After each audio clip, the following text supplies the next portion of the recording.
Good morning, Tabitha. How are you? There you go. I'm good. How are you? I'm well. Always have Good. to find that unmute button early in the morning, right? Yes, exactly. I'm glad you could join us. Yeah, I was sad I missed you guys last week. We just came off our big fundraiser on Saturday and, the cleanup and all that stuff. I just couldn't get up there. Right, I totally understand.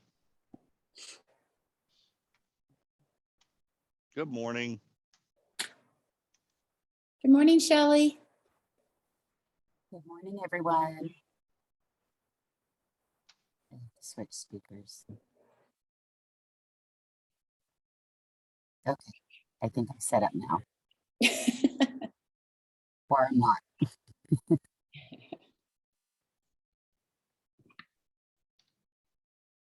That would be a no, I'm not. How have all your fundraisers been going? Are you ready for St. Pat's? Yeah, well, we had our pub crawl Saturday, so that's over with and it was a good night. So, Good. yeah. I got one more event in March and then I'm taking taking the event planning off my calendar for the month of April. Are you going to Richmond? Yes. Yep. Okay, super. Yeah.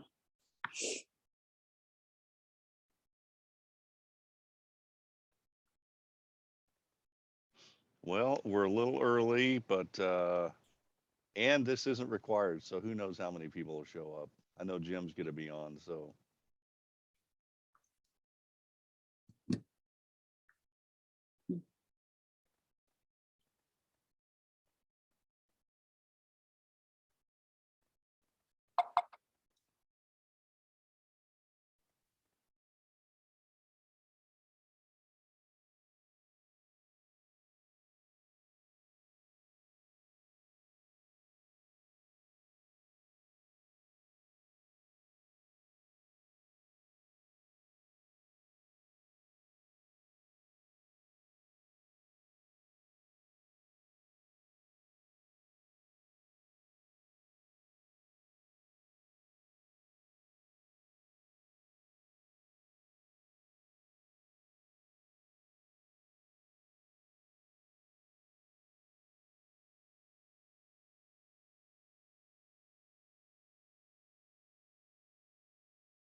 we have a small but mighty group this morning, right?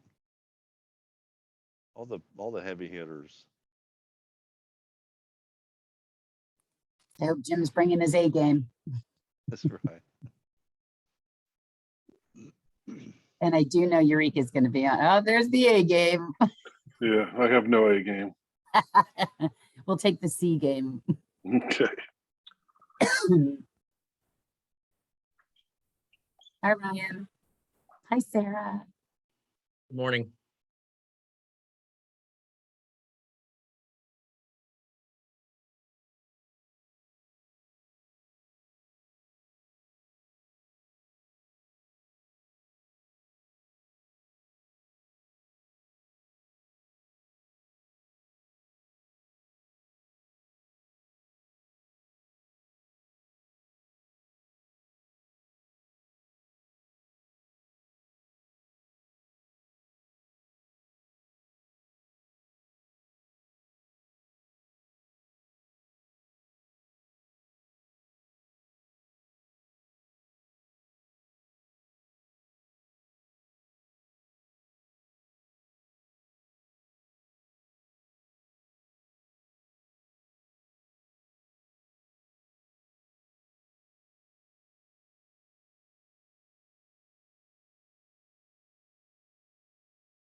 All right. I see 10 o'clock on my phone and computer, so we're going to get started. So um, I appreciate everybody being here this morning.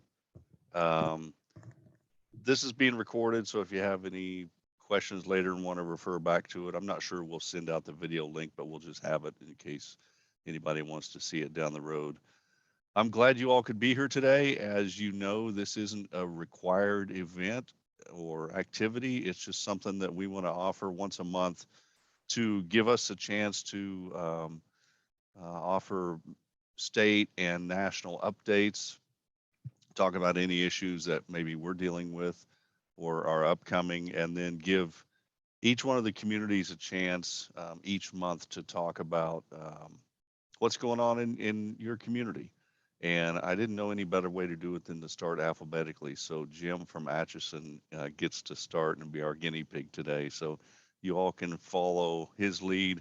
He's going to set the bar. But again, appreciate you all being here.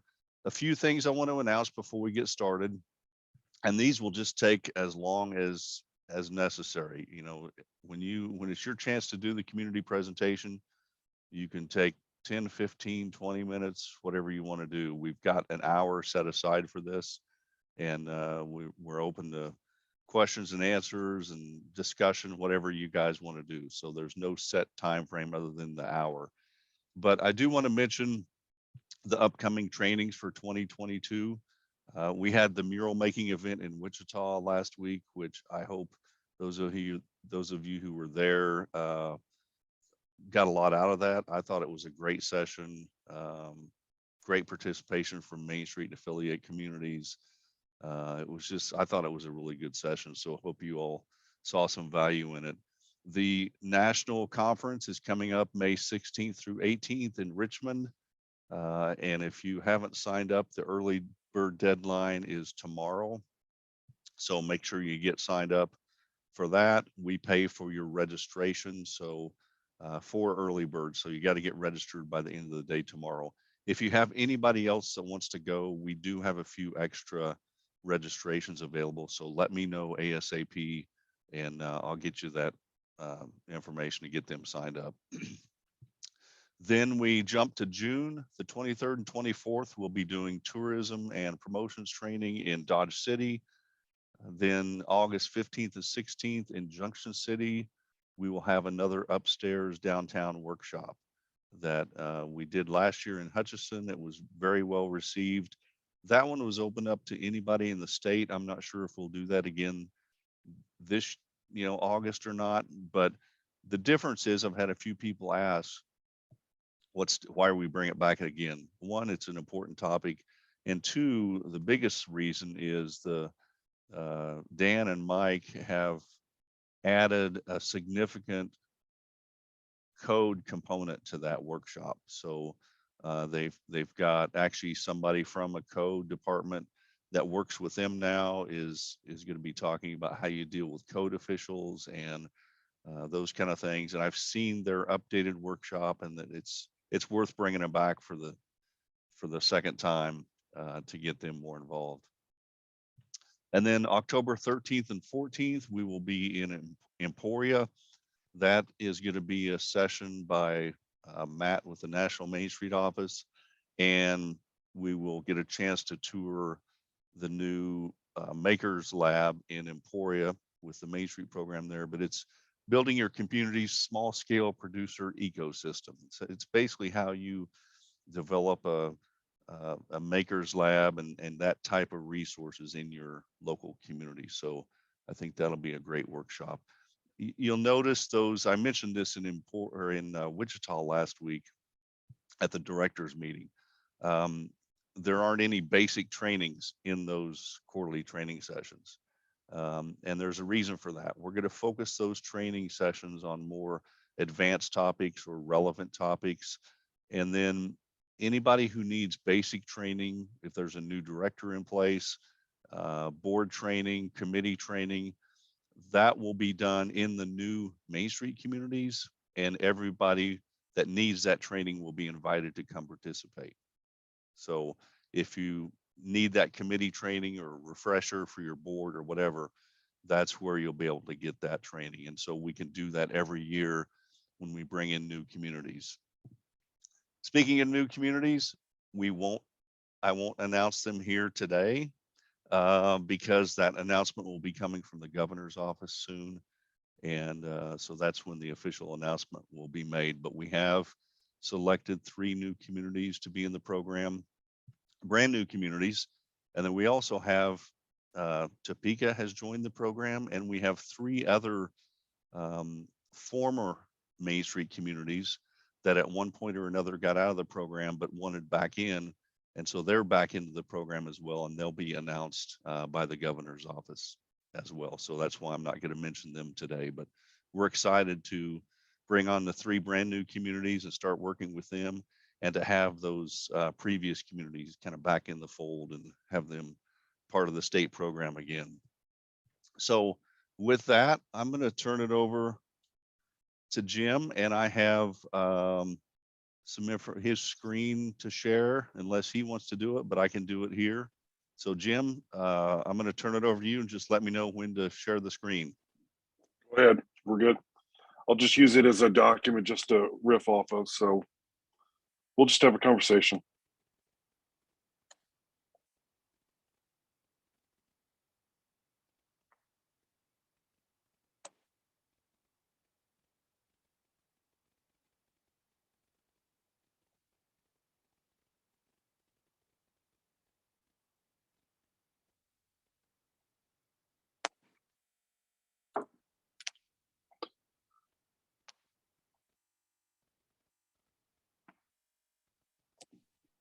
Can everybody see that screen? Thumbs up. All right. Shaking heads. All right. Take it away, Jim. Okay. I can't see it, but that's all right. So interesting thing about Atchison, I don't know if it's interesting or not, but we are a 3-headed monster. We are a chamber. We also hold the tourism contract with the city of Atchison. And obviously we have just become a Main Street. And I don't know that you Yeah, can see Scott, we can only see, it says reading list in the middle, and it looks like it could be a split screen. But it's nothing else.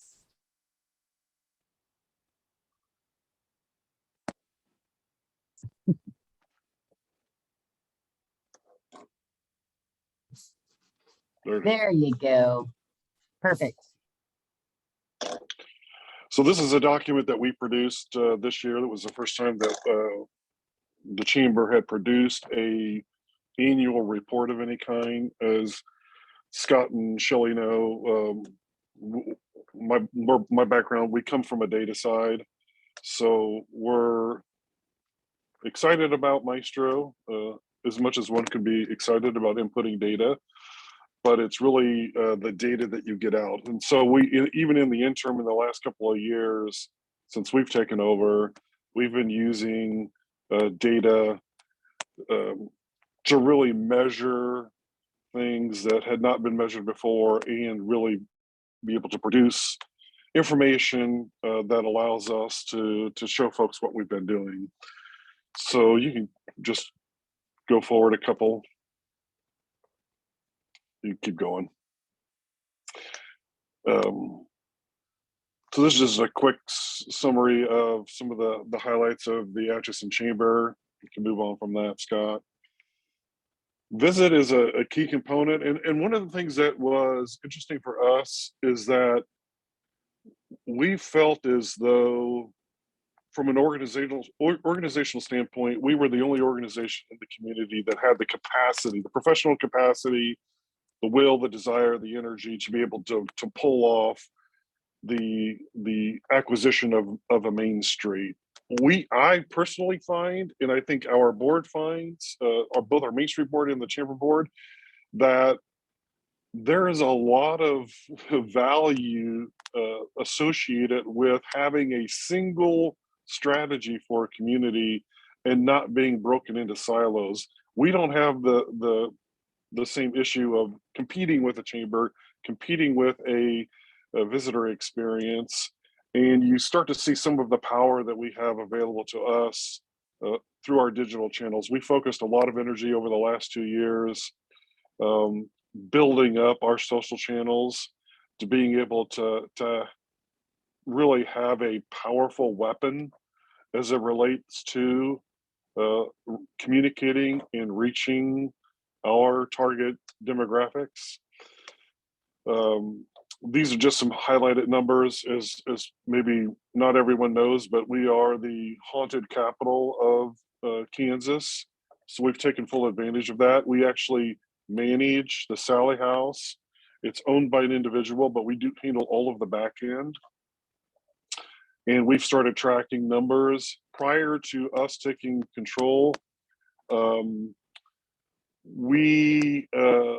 largest amount of money that we'd ever booked at Sally House was $38,000.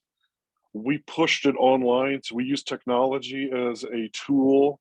We pushed all of the bookings online so that, you know, when that group of people are out cocktailing on Friday evening and they make a irrational decision to go to a haunted house and spend lots of money, they push a button and lo and behold, they've bought. Prior to that, it was you had to call during office hours. We took the credit card information manually, we processed it, and we would send them information.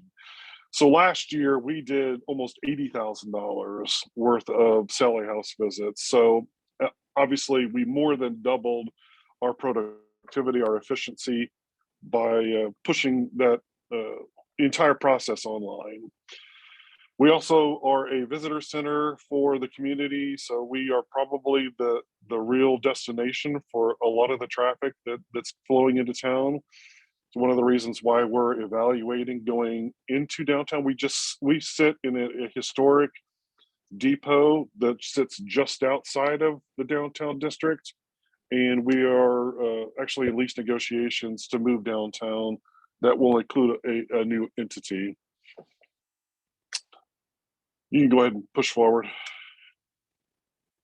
So we're obviously a new Main Street. We branded our Main Street locally Atchison Main Street. We had a program that had already been started for new makers and artists called Locally Atchison, that we were housing them in our brick and mortar retail store. So we just took that phrase and built on it and have built our brand around Locally Atchison Main Street. As a new entity, we did all of the things that I think were expected of us, including creating a board, mission statement, vision statement, logo, all that kind of good stuff. We had the ability to do a kind of a, hey, we're here by, we had an old historic mall that was put in place instead of a street. The city, after lots of collaboration with us and others, made the decision to take the mall out and reproduce a street the way it should be. From an aesthetic standpoint, from a physical connection, it was really a barrier to connecting all of our downtown district. So we were able to, that project got done to the tune of about 1.4 million. And we were able to host a grand opening, which was attended by hundreds of people, concert, music, beer, all that kind of good stuff. So it was a great way for us to introduce ourselves to the community. Beyond that, we've held stakeholder meetings, you know, as you would expect as well, one-on-one with elected officials, business owners, property owners, the county itself. We have a really important piece of our community is Benedictine College, which has, I think it's a new record again this year, over 2,000 students. So they're a key component to who we are and what we do. And it's an area that we have been less than intentional about making them feel welcome, making them feel part of our community. So we have worked really, really hard to, from the president of the college all the way down to student activities, really reaching out, embracing them. And we'll have more coming up for their reentry in August as they come back to school. We'll have a a significantly more robust, hey, welcome to our community, and an educational process to have them shopping in our districts. We have done a lot of work on our websites over the past 2 years, both at the chamber as well as visit. We have I had some experience in a prior life about ecosystem building. I've done a lot of consulting on entrepreneurialism as well as economic development. So it was a natural foray for us to get into that. Again, we use a partnership with Benedictine College to really sort of drive some of that entrepreneurial service, that ecosystem building.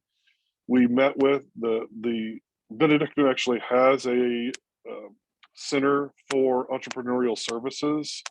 So we partnered with their director, and they are offering their first fast track class. They actually were awarded fast track affiliation through the Kauffman Foundation. So we had our first class is going on right now. Really good turnout. We had 12 people sign up for it. It is, if you don't know about it, it's a extraordinarily rigorous 10-week, just really basic level of from conception all the way through running a business. And it's just a great foundation for any entrepreneur, especially young entrepreneurs. We have a couple of those in our community that have really benefited from just getting a baseline, formal, more academic education, but with some real life spin to it. And again, Kauffman and Fast Track is a nationally known entrepreneurial education program that is really second to none. We did a pretty robust Shop Small Saturday marketing. We did 3 weeks of print. We did 3 weeks of radio. We did 6 weeks of digital strategy. We were going door to door to our retailers downtown, and we emailed everyone downtown. An entire portfolio. We provided a toolkit that of things to do, things to to take the national campaign, take our campaign, and put it into their marketing strategy to be able to really have a more impactful. So partnering with larger entities, really piggybacking off of obviously all of the work that American Express does with their Shop Small Saturday program, and building off of that. Move forward. So as a design element for downtown this particular year, because we had taken out the mall, the community found themselves in a position where we didn't have as much of the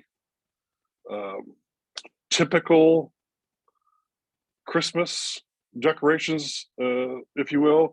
So we created what we called a tinsel trail. We put 30 Christmas trees placed throughout our main drag in our district, Commercial Street, and had businesses adopt those. And then we had a big contest for people to go through and pick the winners. The businesses, what we have found, our experience has been that, as opposed to asking them for what they want to do, if you give them very specific guidelines, we would want you to adopt this tree and decorate it.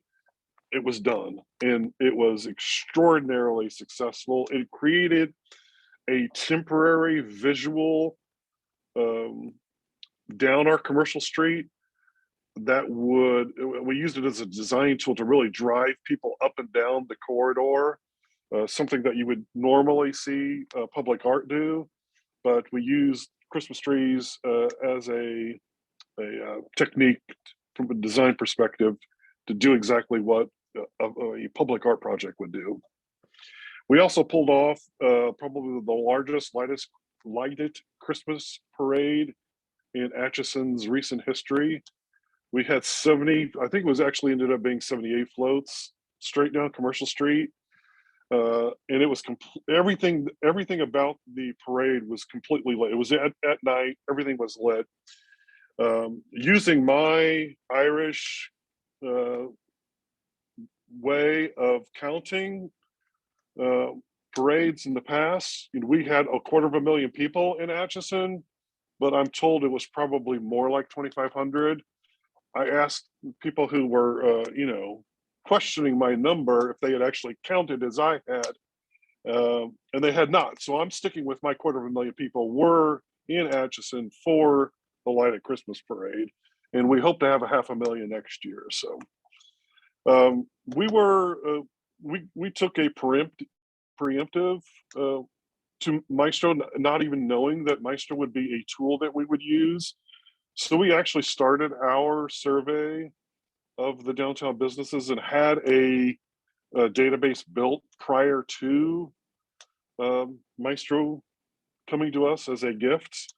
So it was pretty handy for us to be able to put it into a working document or a working database or a working CRM system that would allow us to track information more readily.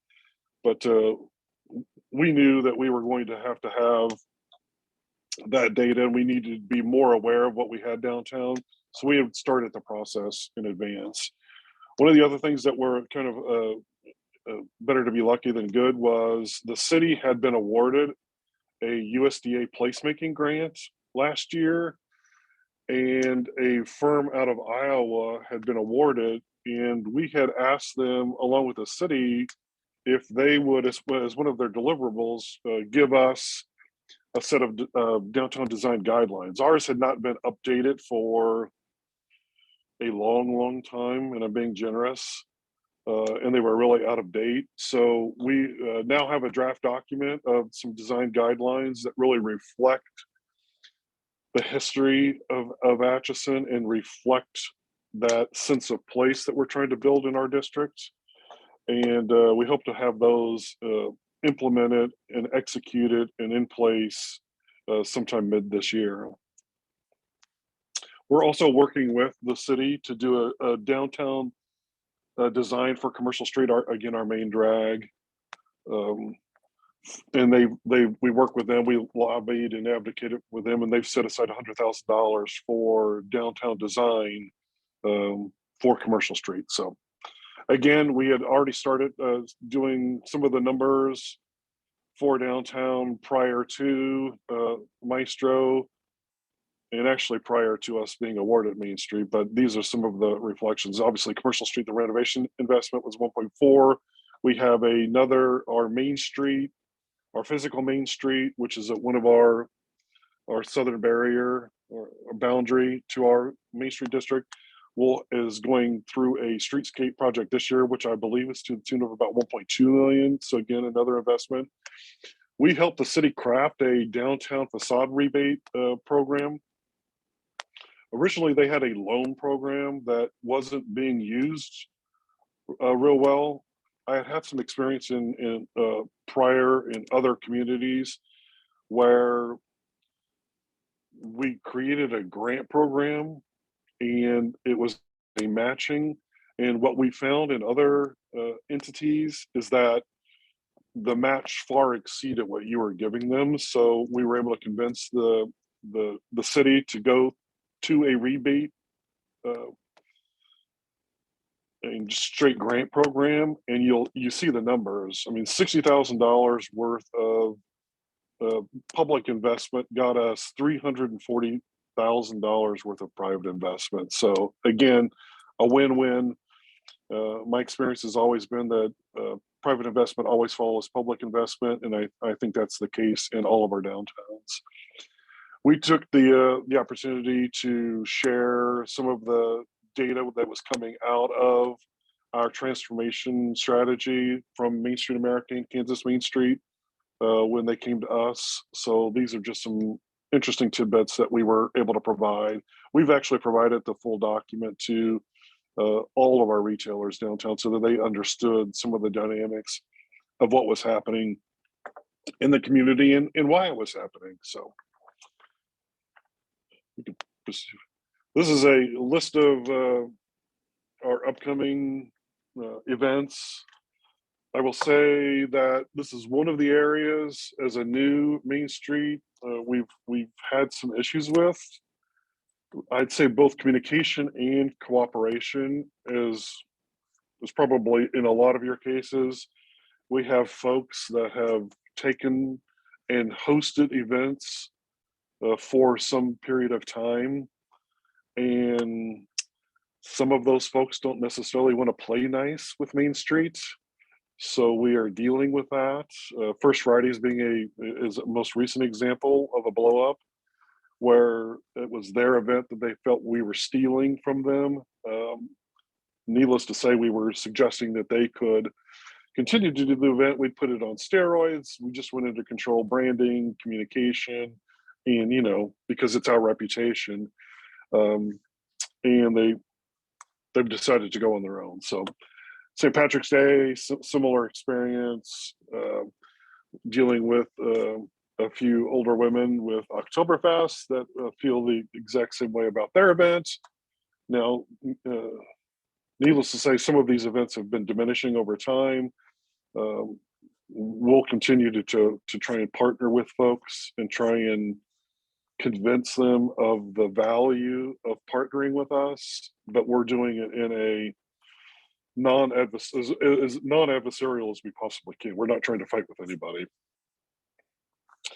We have made the decision to really blow up, especially after listening last week to Salina talk about their festival and then going online and doing some research. We have a Muddy River Music Festival that we are going to make our signature fall event. We're actually going to do it on Benedictine's Family Weekend in the launch to our haunted season so that we have some critical mass already in town. One of the things that we're trying to convince people to in the community is that it's okay to be really busy, that multiple things happening is not a bad thing, that it's actually a good thing, so that we'll drive traffic. The other major thing that we are doing, as I said, we're in negotiations to move downtown. Well, we're moving downtown with we are one of our largest employers, one of the most recognized nationally, is a distillery by the name of MGP, and they make enormous amounts of clear liquors in Atchison, but they have also recently purchased Lux Pro, and they are a maker of bourbons, and they also have a tequila maker and gin, etc. So we've secured a six-figure partnership with MGP to help us open a tasting room. We're doing everything we physically can to have that in downtown Atchison. Was able to show Scott and Shelley the actual location.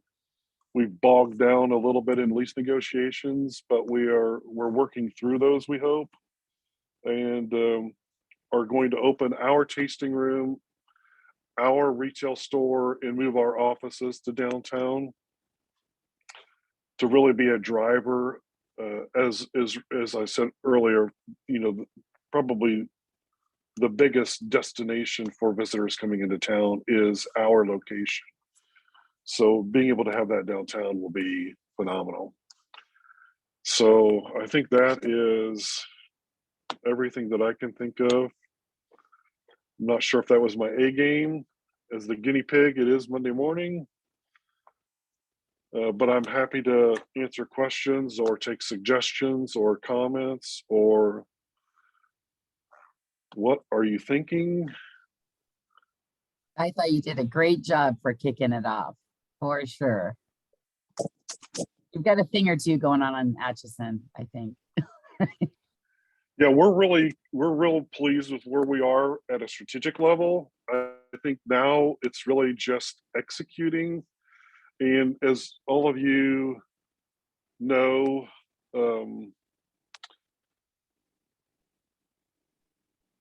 it's like economic development. I've said it in the past, and I will say this again. Anybody that's involved, everybody's heard the 80-20 rule about, that 80% of the people sitting back watching 20% people doing the work. Well, in economic development and community development, it's 1% doing the work and 99% watching. So it is a long slog. We are locked in on the long term and the strategic, but your downtown retailers, your downtown businesses sometimes aren't as patient or thinking as strategically as we are. So it's that's probably a challenge as well. Just maintaining our discipline, maintaining our patience while you have people kind of like, what are you doing? What are you doing? Do it faster. And I think I answered Jamie's question.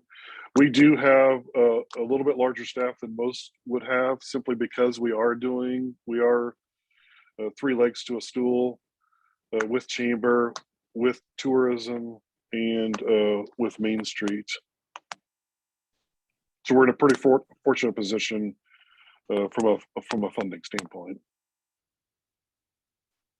All right. Shelley, can you see any other questions in the chat? For some reason, I'm not. Yeah, well, I know Sarah's got her hand up. Yeah. Sarah Werner. Hey, yeah, thanks, Jim. I have a question for you. We also have a lighted Christmas parade here in Winfield. What is your trick for getting so many entries? We felt like we were doing good when we took it over the first year and increased to about 25. So I'd love to know your trick for getting so many entries. One, we're not above groveling, so that's very effective. 2, I have one of my staffers is literally the most tenacious human and will not take no for an answer. So that's also helpful. I think last year, so also some of it's because of COVID, there was this explosion of people wanting to be involved. Also because of our haunted affiliation, we had, what's the goofy movie? Beetlejuice. Anyway, Ghostbusters. We had a group of people that had tons of decorated vehicles and things by virtue of Ghostbusters. So we do a lot of outreach over the course of the year and other things, but yeah, we just worked really hard at it, and we were planful. We actually put out a digital entry into it, but yeah, it was great. As I said, I think we will, because of the success of it.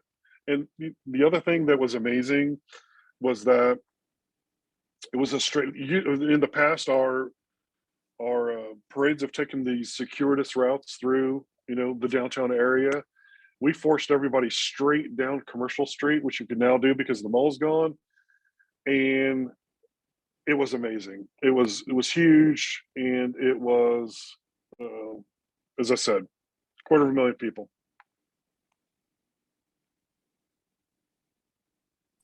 There is a question in the chat from Kylie in Seneca. She didn't know if this was more for Jim or Scott and Shelley, and I think it's more for Scott and Shelley. Scott, are there Yes. general design standards that can be found somewhere and then tweaked to be town specific? Yes, we have design guidelines that the state put together about 20 years ago. And so those are still being used, but they will be updated in the next 12 to 18 months. But yes, you can take those guidelines, work with your design committee and update those and tweak them to work for your community. And where can those be found, Mr. Sewell? We can send a link to those. That Anybody would that be wants a swell. Hey, Kelly, I would also say that design guidelines for a historic downtown are pretty easy to find all across the country as well. But I don't know what the exact term that Emporia talked about at that last meeting about R&D. I don't know if it was rip off and duplicate or something like Perfect. that. Perfect. Yes. But I have learned through lots of experience that we are no longer plagiarizing. We're simply implementing best practices. Implementing best practices. There you go. All right. Other questions, comments? Nothing. I've lost my controls here. So if we're still sharing screen and you just see like a blue screen, I apologize, because I literally can't find the stop share screen or leave meeting or any of those things. So Try and do an I'm alt just, tab to go off to something else, and then maybe it'll bring back the stuff at the bottom. oh, yeah, Is three it on the other screens. screen? It's on 2 screens over. So yeah, I'll So deal much with for that. your peripheral vision. Yes. Anyway, well, thank you, Jim. I appreciate you doing this morning. Great job.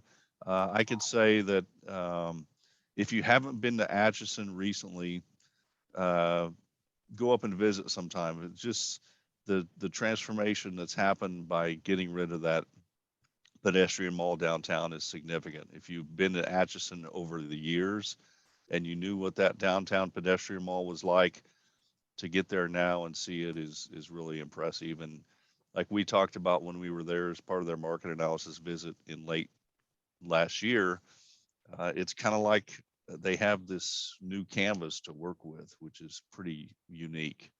Not many main streets or downtowns get the chance to do that. So thank you again, Jim, for your help. And it's always a pleasure to work with you. Before we go, Shelly's going to mention, for those of us who are going to be in Richmond, a couple of updates about that. So Shelly, take it away. Yay. Hello, everybody. So yeah, great job, Jim. Kylie even said, everybody's been saying great job. Awesome job. Way to set the bar up there. So when we're all in Richmond in May, on May the 16th, Monday, you'll have classes and courses that you'll go to. Your brain will be exploding. And from 3 to 4:30 will be the opening plenary. And we'll have our t-shirts on so we can all find each other with, thousands of people that are there.